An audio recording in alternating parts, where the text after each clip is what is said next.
Bismillahirrahmanirrahim. I'm Dr. Zahra Noreen, course instructor of Plant Physiology 1, BOTN 3119. Today's lecture is the third and last part of our previous topic, biological nitrogen fixation. In this lecture, we will discuss about the problem faced by nitrogen fixing organisms, transported form of nitrogen after biological nitrogen fixation, a simultaneous import and export of nitrogen within plant. And as I have covered this topic, nitrogen assimilation, in many lectures, so it was needed to give a summary that is given at the end. Dinitrogenase is sensitive to oxygen. One of the more critical problems facing nitrogen fixing organism is the sensitivity of the dinitrogenase enzyme to molecular oxygen. क्योंकि इसके अंदर जो iron protein और molybdenum iron protein पाई जाती हैं, these proteins are rapidly and irreversibly inactivated by molecular oxygen. अंदाजा लगाने के लिए अगर half life of these protein को देखा जाए तो आयरन जो प्रोटीन है अगर उसको एक्सपोज किया जाए 30 to 45 सेकेंड्स तो ये इनएक्टिवेट हो जाती है. इसी तरीके से जो हाफ लाइफ है मोलिब्डेनम आयरन प्रोटीन की वो 10 मिनट्स है. After this exposure to the air or the oxygen, they get inactivated and irreversibly inactivated. आप दोबारा से उनको किसी भी तरीके से एक्टिवेट नहीं कर सकते.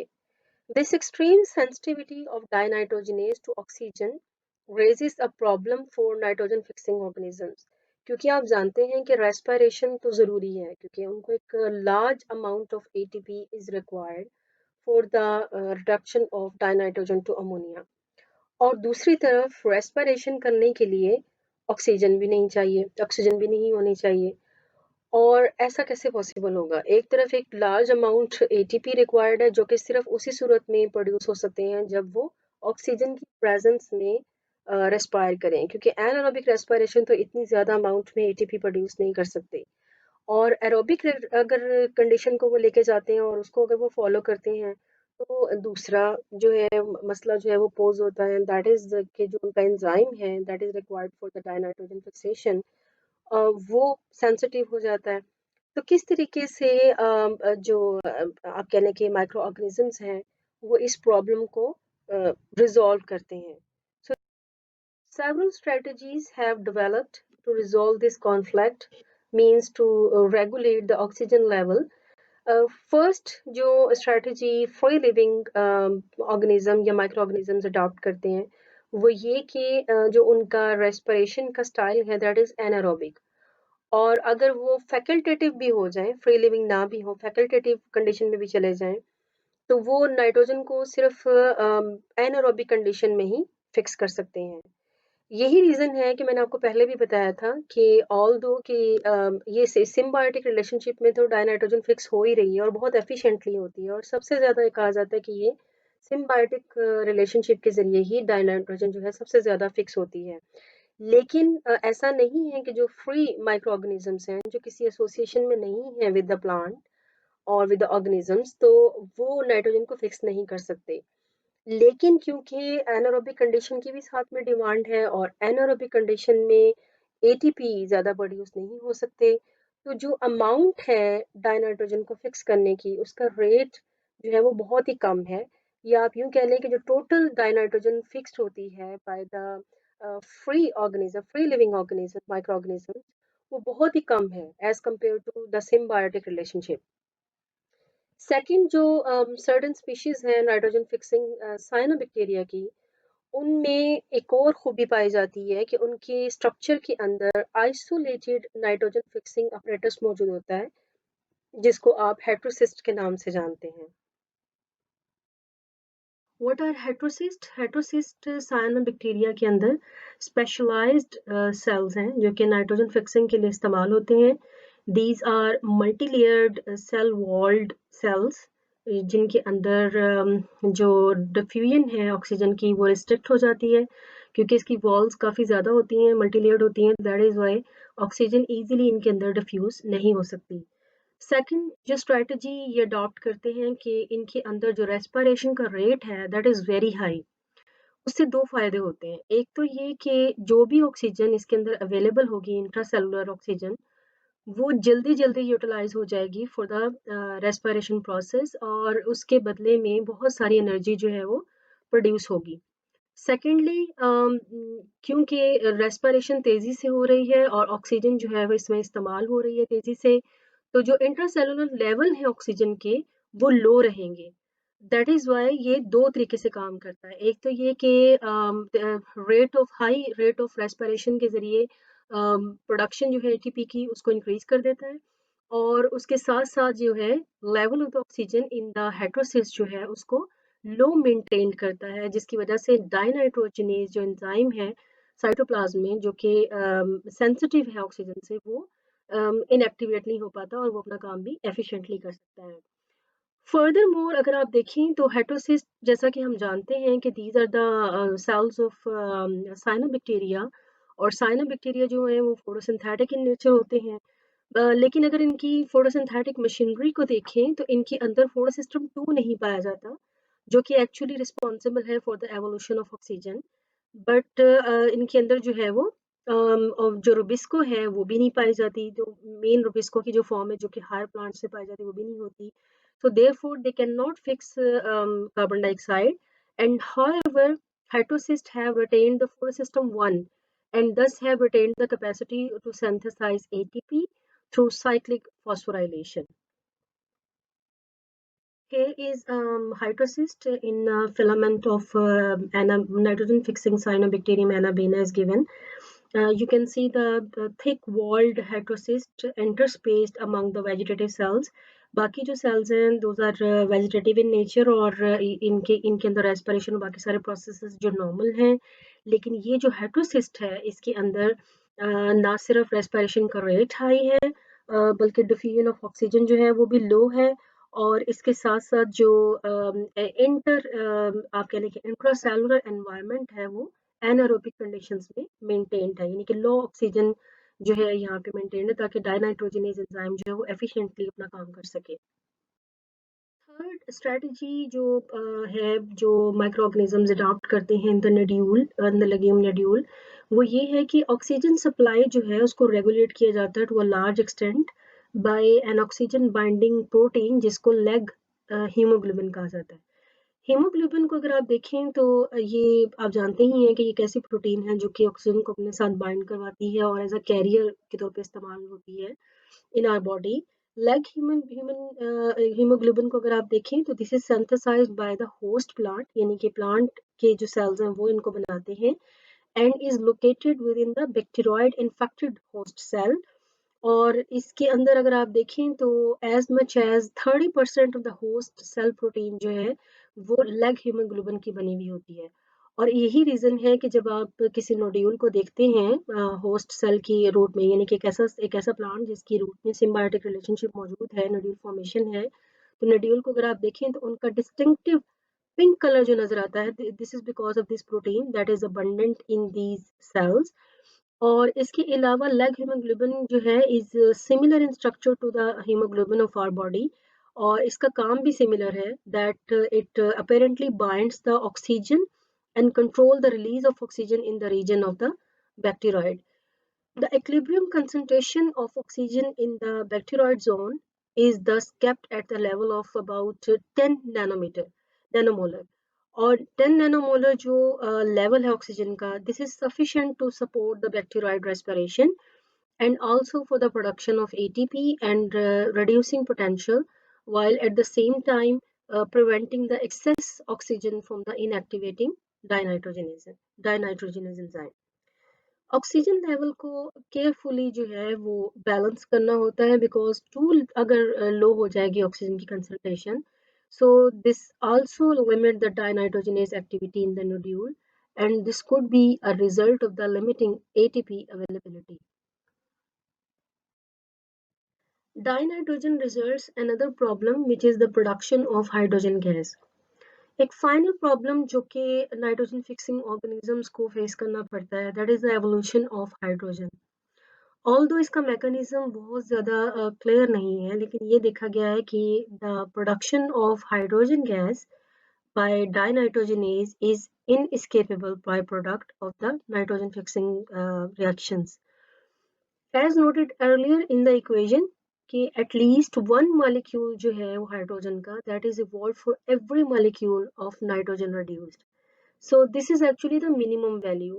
अगर dinitrogenase के पास sufficient amount या optimal levels of ATPs available नहीं है तो वो इलेक्ट्रॉन जो कि पहले dinitrogenase यूज कर रहा था for the reduction of nitrogen and now will be utilized for the production of hydrogen gas.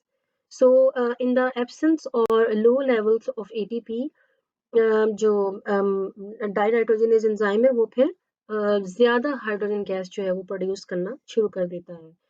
As much as 25 to 30% of the ATP and electrons supplied to the dinitrogenase may be consumed by the hydrogen production. 1980 में एक अंदाजा लगाया गया और उसमें देखा गया कि that 1 million tons of hydrogen were released to the atmosphere annually from nitrogen fixing root nodules. Needless to say, hydrogen gas production along with the nitrogen fixation is wasteful. It is consuming energy that might otherwise be used to reduce dinitrogen. लेकिन ये भी देखा गया है कि तमाम के तमाम नाइट्रोजन फिक्सिंग जो ऑर्गेनिजम्स हैं जो कि हाइड्रोजन को प्रोड्यूस करते हैं वो तमाम के तमाम हाइड्रोजन को एनवायरनमेंट में या एयर में रिलीज नहीं करते. बहुत सारे ऐसे नाइट्रोजन फिक्सिंग ऑर्गेनिजम्स हैं जो जिनके अंदर एक ख़ास किस्म का एंजाइम जो कि ऑक्सीजन डिपेंडेंट एंजाइम होता है और जिसका नाम है अपटेक हाइड्रोजिनेज वो पाया जाता है और ये जो एंजाइम है this will recover some of the energy lost to hydrogen production. ये काम ये कैसे करता है कि ये कॉपल करता है हाइड्रोजन गैस के साथ और ऑक्सीडेशन इसकी करवाता है टू एटीपी प्रोडक्शन और इस तरीके से electron return back to the reductant pool for the utilization by the dinitrogenase enzyme again. Understandably, considerable interest जो है researchers का now has been focused on the physiology and biochemistry of this enzyme, the hydrogenase enzyme action, and the expression of its genes, जिसको हम hub genes कहते हैं. So, using the biotechnology techniques to increase the number of the rhizobial strains, which has the capacity to maximally return the produced hydrogen gas and use this for the energy efficiency of the nitrogen fixers, so that maximum energy is returned back to the is available for the dinitrogenase enzyme and less hydrogen gas is produced in all the important agriculture crops is the main interest nowadays. Now we will see the forms of nitrogen transported after the fixation of nitrogen by nitrogen fixing prokaryotes. The symbiotic nitrogen fixing prokaryotes release ammonia that is toxic in nature and it must be rapidly converted into organic forms in the root nodules before being transported to the shoot via the xylem. Nitrogen fixing legumes can be divided into two types on the basis of the composition of xylem sap. They may be amide exporters or they may be urid exporters. In case of amides, principally the amino acids asparagine or glutamine are transported or exported by temperate region legumes such as pisum, trifolium, vicia, and lens. In case of urids, these are exported by legumes of tropical origin such as glycine, physalis, arachis, and vigna. The three major urids are allantoin, allantoic acid, and citrulline. If you can see, the allantoin is synthesized in the peroxisomes from uric acid. Allantoic acid is synthesized from allantoin in the endoplasmic reticulum, and the site of citrulline synthesis from the amino acid ornithine has not yet been determined. All three compounds are ultimately released into the xylem and are transported to the shoot, where they are rapidly catabolized to ammonium. Structures of the principal ureates used in the transport of assimilated nitrogen: allantoic acid, allantoin, and citrulline. These are the major ureates compounds used to transport nitrogen from sites of fixation to the sites where their deamination will provide nitrogen for the synthesis of amino acids and nucleoside synthesis. Ureates are considered to be derived from uric acid. Here you can see the NCN bond of the urea, which is highlighted here.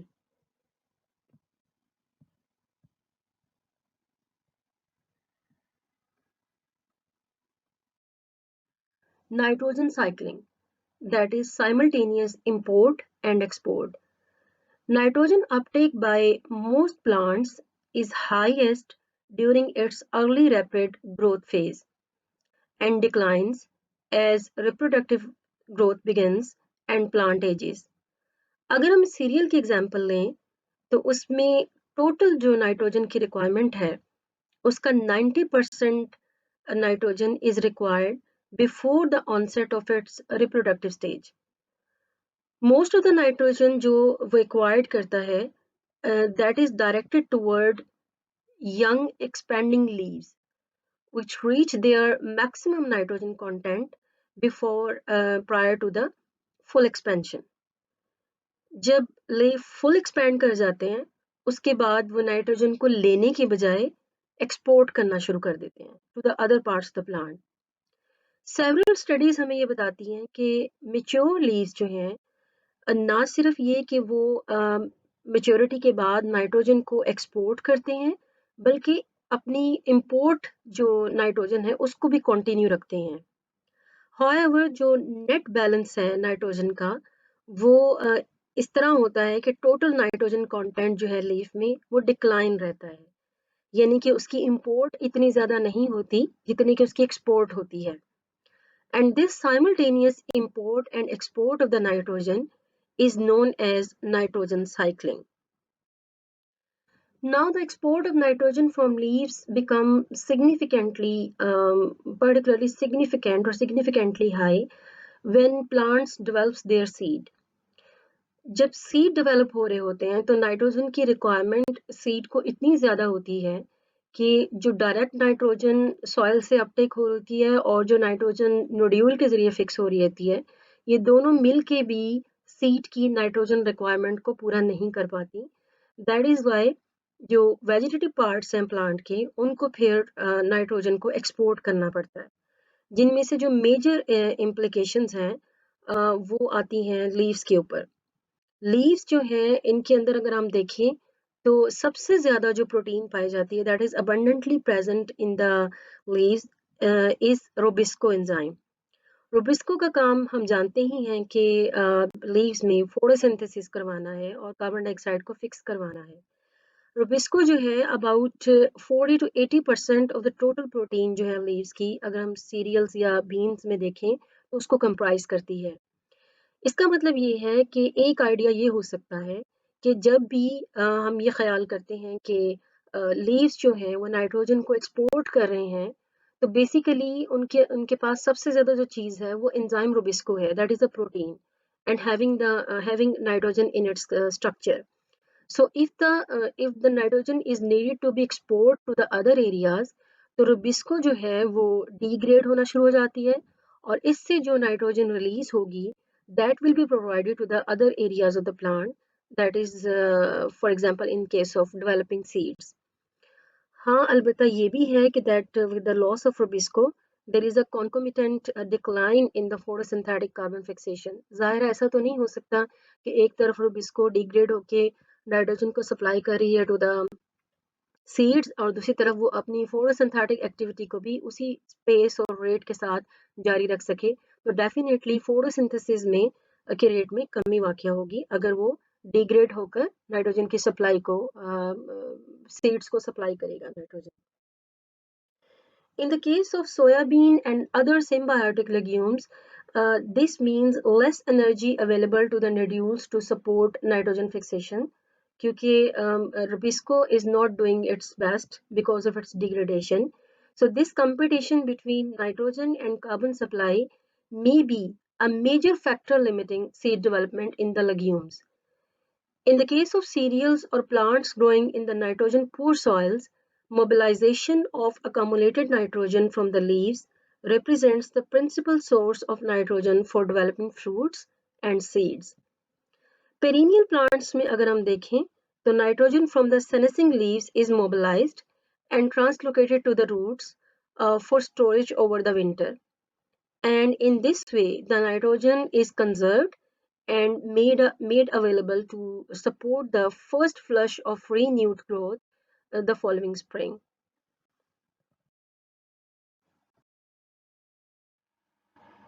Reference books are given here to further enhance your understanding of the subject. This is all about today's lecture. Thank you very much. If you have any question and query, you can ask me on Google Classroom or WhatsApp group.